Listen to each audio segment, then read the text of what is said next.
me share something I saw today. I know I've talked around it, but I saw it. This one now is in black and white. Nobody will say it's me that said it. I just picked it out from the word. That place, show us that verse 33. Verse 33, where we read, it says, nevertheless, that's the conclusion of the whole matter. Let every one of you in particular so love his wife, even as himself. Then he says, and the wife, see that she reverence her husband. Please, can you give it to me in the Amplified Bible translation? It says, nevertheless, let every man of you, without exception, love his wife as being, in a sense, his own self. And let the wife see that she respects and reverences her husband. Please write respect down. Then write reverence. Another day we will talk about them. And that she notices him. Write it down. If you are a woman, say, notice your husband. Regards him. You've written that. Then the next one, honors him. Then prefers him. You're not sitting down comparing him. You are not like Mr. XYZ. You don't do like Mr. Jack. You are not doing like Mr. John. Prefers him. Anyway, we said we are going to talk about it next time. She venerates him. She esteems him. Am I too fast? She esteems him. And that she defers to him.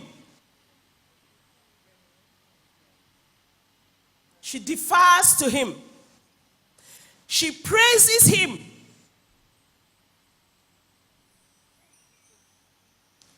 She loves and admires him exceedingly. Yea. Only me?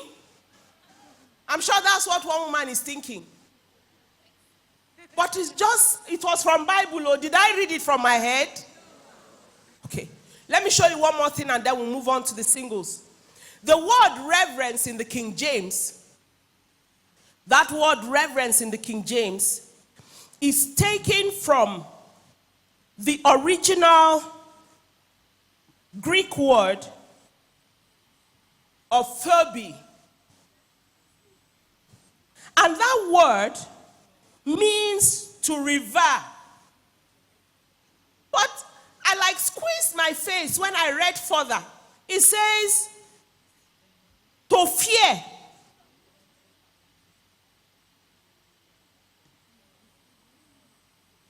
To fear, to be afraid of.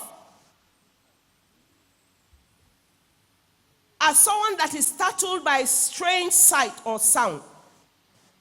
And then to be struck with amazement. Then, of course, some of the words we read in the Amplified version, to venerate him, and so on and so forth. And I'm like, we can't say that we are to go around fearing our husbands. But I believe that the original Greek word that is used there is to connote the fact that your husband is not your pally. In as much as you are friends. Do you know what? Daddy and my husband and I are our best friends. One day somebody came to his office and said, you see, Pastor, you need to have other friends. Your wife is not the only one that should be your friend. He was advertising himself as a friend. We are friends. He can crack jokes and I understand what he's saying. And he cracks a lot of jokes when he's in a joking mood. Otherwise he's in the spirit, in prayer and all that. But when he comes back from praying, he can be just so absolutely sweet. All right? But in as much as all that is on, I don't talk to him anyhow. I don't call him by his name.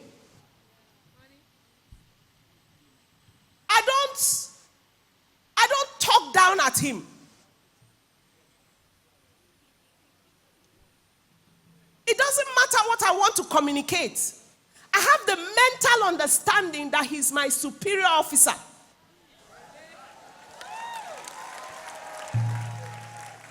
I don't know if you're understanding what I'm saying. I realize that many of us women handle our husbands with some level of levity. I'm sorry, don't call me old-fashioned. But this issue of calling your husband baby, me, I don't understand. I'm sorry, maybe I'm from the Stone Age. Yeah, if he calls you baby, that's good. He can call you baby. But when you keep on calling him baby, you start to see him like a baby in your eyes. Oh yeah, once in a while, okay, if you're so much in love with the word baby, fine. You can call him baby. After all, he's your baby. You have to baby your husband and take care of him and love him and, put his head on your laps and baby him, like a baby. Oh yes, good, that's fine. But when that becomes his established title, I don't understand.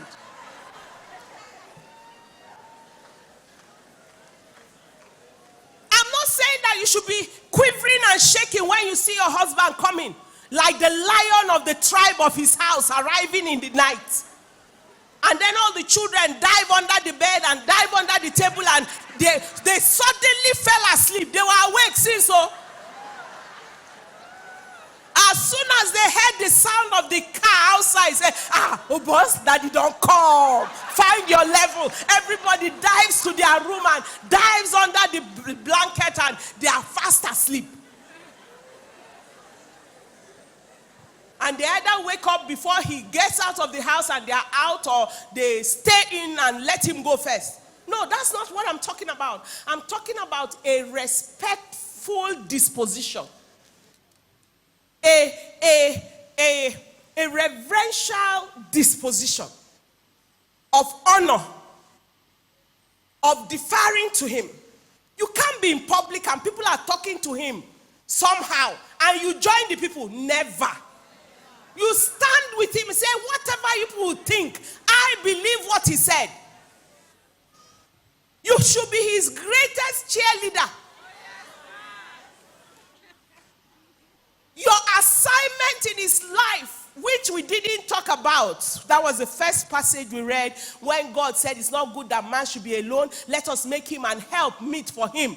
And then God caused Eve to come forth out of his rib. Your assignment is to help him. Another day we'll talk about help. Sisters, madams, married women, let me come back to you. There are some of us that married looking a certain way, and along the line we have transformed to something else. You want to look the way everybody else is looking, and then suddenly your husband wakes up one day and says, where is my wife? Where is the girl I married? Both from size that has changed to complexion that has changed.